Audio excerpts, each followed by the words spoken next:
Hello friends, this is Professor Abhirup Ganguly, Assistant Professor, Department of Biotechnology, Swami Vivekananda Institute of Modern Science, Kolkata.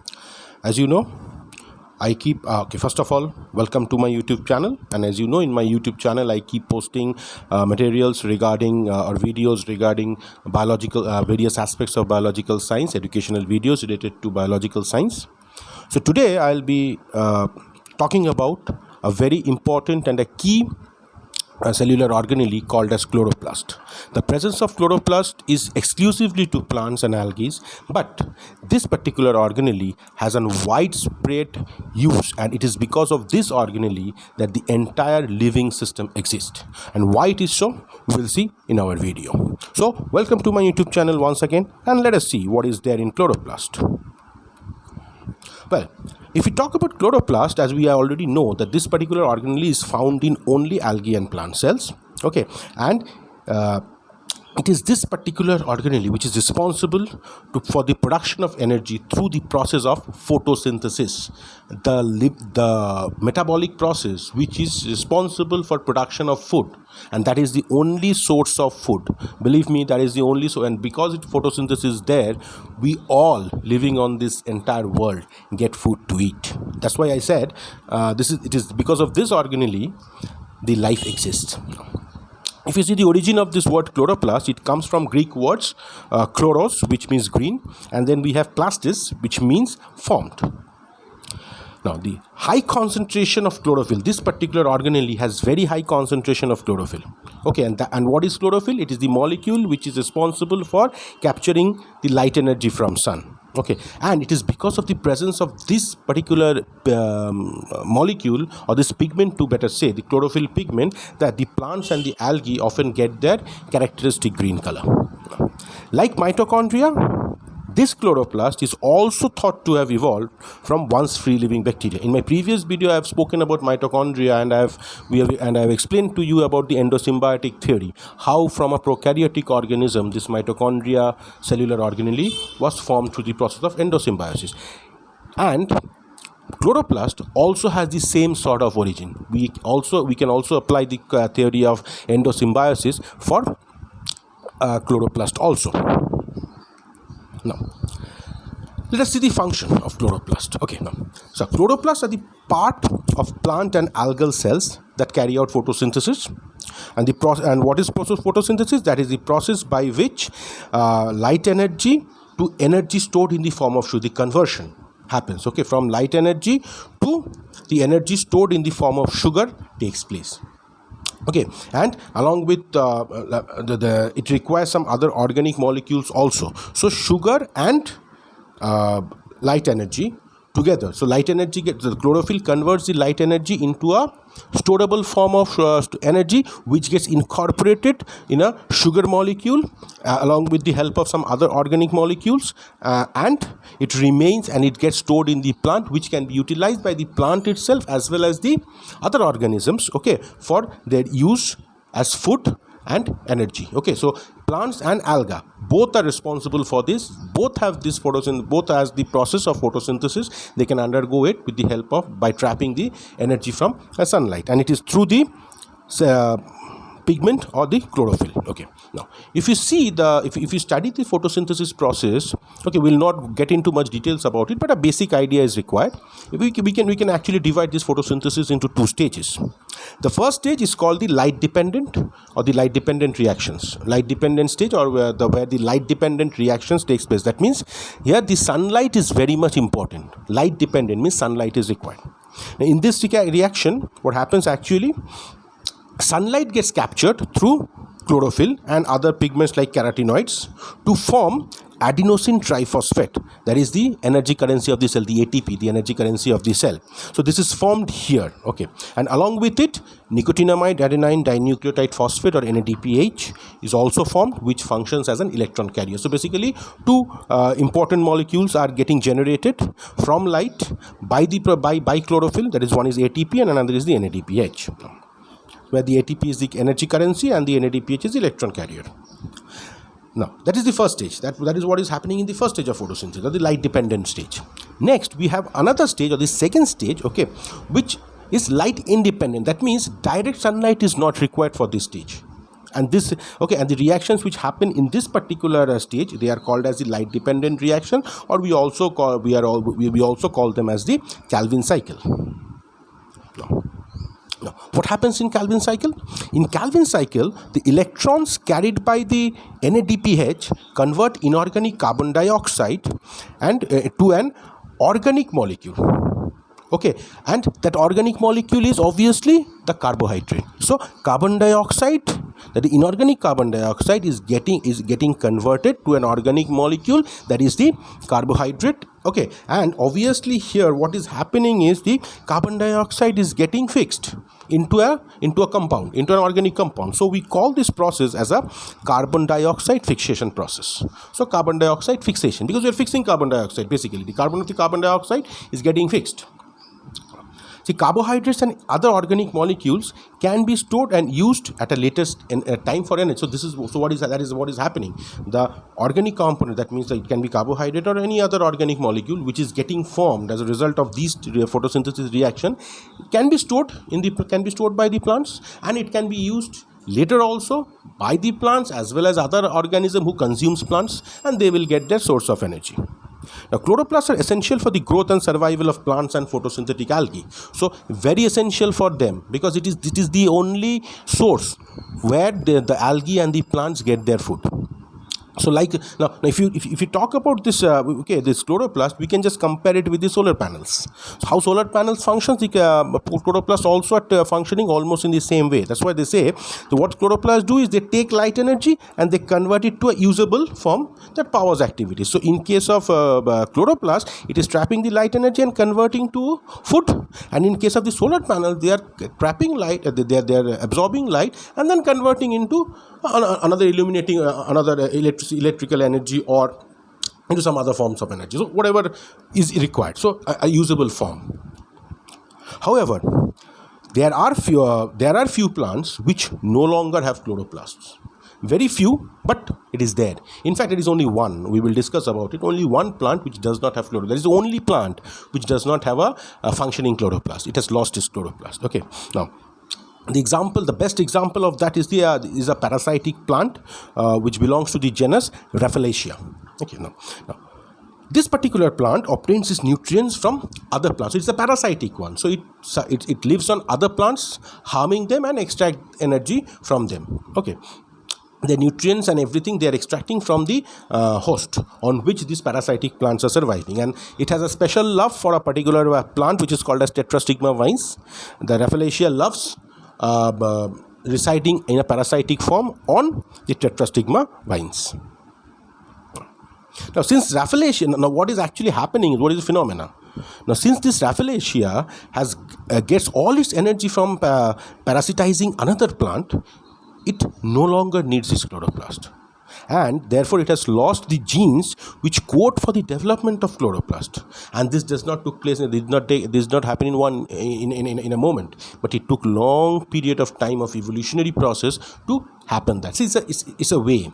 When this Rafflesia understood that parasitizing is an easier way than having chloroplast, then synthesizing food and then eating, what it did is, by slow process of evolution, it has slowly released off. It has removed all the genes which are essential for formation of chloroplast. It doesn't want to work, basically. This is a very lazy type of plant, doesn't want to work. So it has lost all its components through which it has to photosynthesize, and now it is happily residing as a parasite on tetrastigma vines. Okay.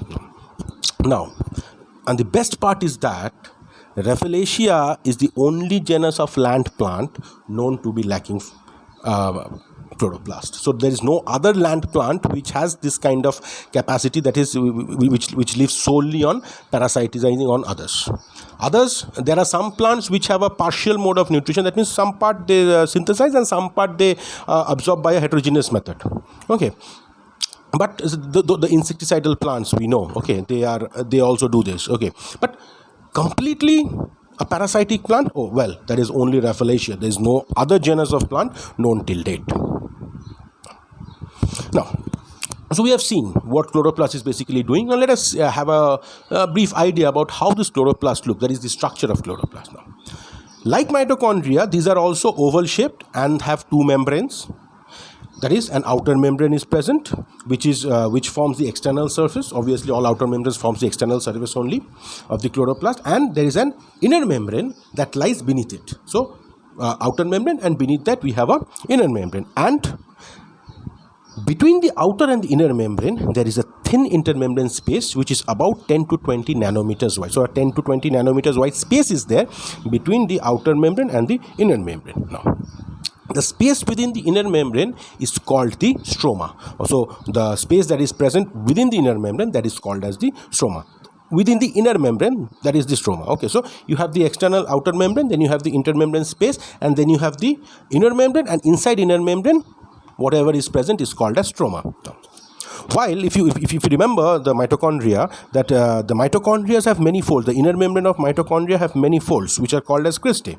That is to increase the surface area. But in case of chloroplast, the inner membrane is smooth. It does not have cristae. It is a smooth membrane. Okay, so there's where mitochondria and chloroplast, the inner membrane of the both are differing. Mitochondria, cristae, and in case of chloroplast, it is smooth, no cristae. But instead of cristae, what is there is chloroplast have many small disc-shaped sacs called thylakoids within their stroma. So within the stroma, there are some other structure. That is why cristae is not there. The structures are disc-shaped structures. Okay, and they are called as thylakoids.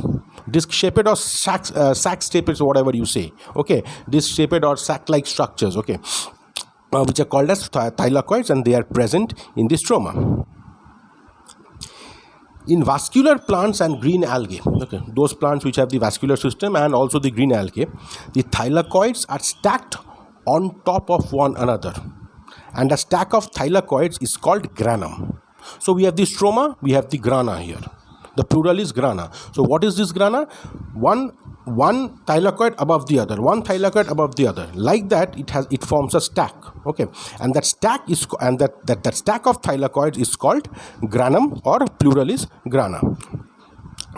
The thylakoids contain chlorophylls as well as carotenoids, and these pigments absorb light during the process of photosynthesis. So these are basically the light, the light absorbing pigment. That is the light absorbing pigment. That is the chlorophyll and the carotenoids. They are present within the thylakoids. Okay. Now, so this light. Now, if you see the light absorbing pigments, okay, they are grouped with other molecules, such as the proteins, okay, to form complexes known as photosystems. So the chlorophylls, they do not function alone. All the carotenoids or the chlorophylls which are involved in absorption of light, they are not working alone. They require the help of some other molecules also, like there are many proteins that are required. So what happens is these pigments, they form a complex along with those particular proteins, and the complex, that is the pigments along with the other proteins, is called as the photosystems. And if you study the types of photosystems, what we find is there are two types of photosystem that we can see. Okay, and they have various roles. That is photosystem 1 and photosystem 2. These are the two photosystems that we know, or that we have studied till date. And what we find is they have roles in different parts of the light dependent reaction. So for the light dependent reaction to be successful, what is required is these photosystems are required, and they have their individual functions. Now what happened? So that is what is happening in the grana. So what about the stroma? In the stroma, enzymes make complex organic molecules that are used to store energy, such as the carbohydrate. So this is the stroma is basically the site where the carbohydrate or the organic molecule is getting synthesized. So the complexes which were present, now they are helping the formation of the food formation.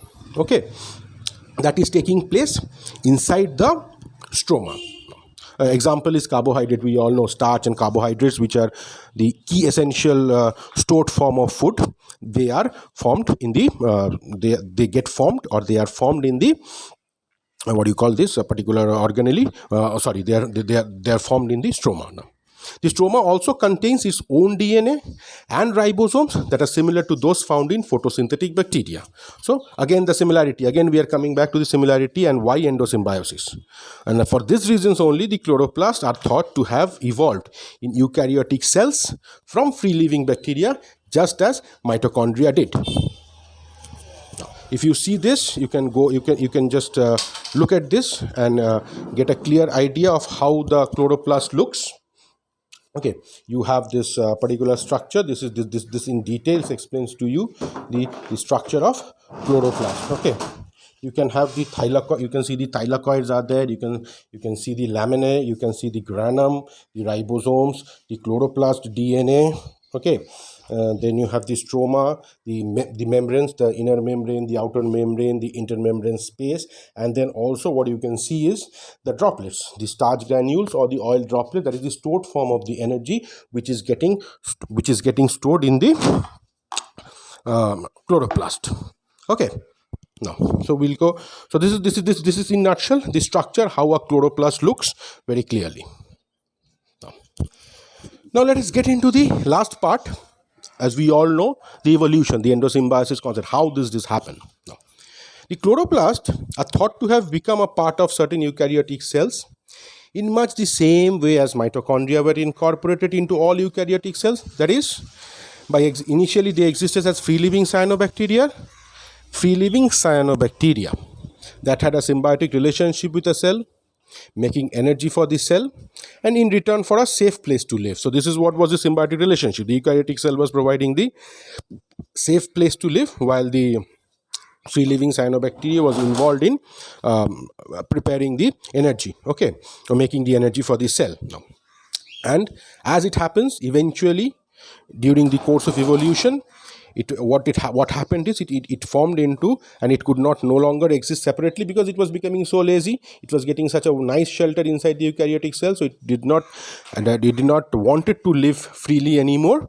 So what it did was it got incorporated itself into the cell permanently and started living in the cell on a permanent basis. And this is what is the endosymbiotic theory we are talking about. We all know in case of mitochondria also we have already understood the concept of the endosymbiotic theory. Now, the evidence that the chloroplast evolved from bacteria is very similar to the evidence that mitochondria evolved from. So the same type of evidence exists. As we have understood the same symbiotic theory, so all the evidences that we can provide for mitochondria becoming undergoing an endosymbiotic process and getting permanently residing inside the eukaryotic cells, the same concepts we can also apply for chloroplast also. Now, chloroplasts also have their own separate DNA that is circular, very similar to that of the bacterial cell, and they are also inherited maternally, that is only from the mother plant algae. Mother plant or mother algae. No transfer of this. You will not find chloroplast getting inherited from the through the parental form of inheritance. It's only the maternal inheritance that is possible. Okay, so similarly, as we have seen in case of mitochondria, we have seen the same thing in case of chloroplast also. So by this we can very well conclude that yes, like mitochondria, chloroplast has also undergone a endosymbiosis, and they have become a special functional cellular organelle, and started residing permanently in a eukaryotic cell, which previously once upon a time could have had the independent living. So if you see, in fact, the presence of cyanobacteria itself proves that. If the cyanobacteria still exist today, and in cyanobacteria we can see the characteristics of cyanobacteria and the characteristics of a chloroplast, they do match a great deal. Okay, now. So that is what. Next is the binary fission. Even the way the chloroplasts are formed, that is also binary fission. That is by simple splitting, and that is how bacteria also reproduce. Now, these forms of evidence are also found. So we all know these forms of evidence are also available in mitochondria. The one difference is that chloroplast, the major difference, okay, the endosymbiotics theory holds, but there's one particular difference is that the original prokaryotic cell differs. Okay, like in case of chloroplast, we believe that its origin or its evolution has taken place from cyanobacteria, while in case of mitochondria, we conclude that it is from an aerobic bacteria that is we have seen that Rickettsia bacteria, which has an what do you call a aerobic existence. Okay, and and and hence mitochondria, we see mitochondria cannot perform photosynthesis. Mitochondria does not perform photosynthesis because Rickettsia cannot perform photosynthesis. The aerobic bacteria, the Rickettsia, which we still believe, okay, cannot perform photosynthesis, and mitochondria also cannot perform photosynthesis. Okay, but instead it does the cellular respiration process. If you see now, another thing is, if you see the structure of chloroplast, it is very similar to that of a cyanobacteria. The structure of cyanobacteria and structure of chloroplast do match a lot. Both have the double membranes, both have the circular DNA, both have ribosomes, and both have thylakoids. Even cyanobacteria has thylakoids. Now, most chloroplasts are believed to have come from one common ancestor that engulfed the cyanobacteria between 6,000 to 1,600 million years ago. So, if we trace back, what we can find is the entire origin has started from one. That means one cyanobacteria was engulfed and made a permanent resident inside an eukaryotic cell, and all the chloroplasts that we have today, okay, are from there only. Okay, the process of cellular division, the process of cellular progression has resulted in the formation of cells with a chloroplast. Okay, so it all started with one particular cyanobacteria getting engulfed. So they have all chloroplasts, they have a common ancestor in one cyanobacteria. And when did this process happen? We presume that this process happened almost around 600 to 1,600 million years ago. So it happened, and then it took place. And obviously the process of evolution is a slow one, we all know, and hence we have plant cells today which are having chloroplasts, that is cyanobacteria. Okay, not the free living, but the non-free living or the specialized organelle inside plant cells. So okay, so I think we have discussed a lot about chloroplast, and we have understood what is chloroplast, what is the structure of chloroplast, the function, and also the endosymbiosis process, how chloroplast originated from a single cyanobacteria. Thank you for watching. Please do subscribe my channel, and if you like the video, please press the like button. Thank you, and keep waiting. Next video will be coming soon. Thank you. Thanks.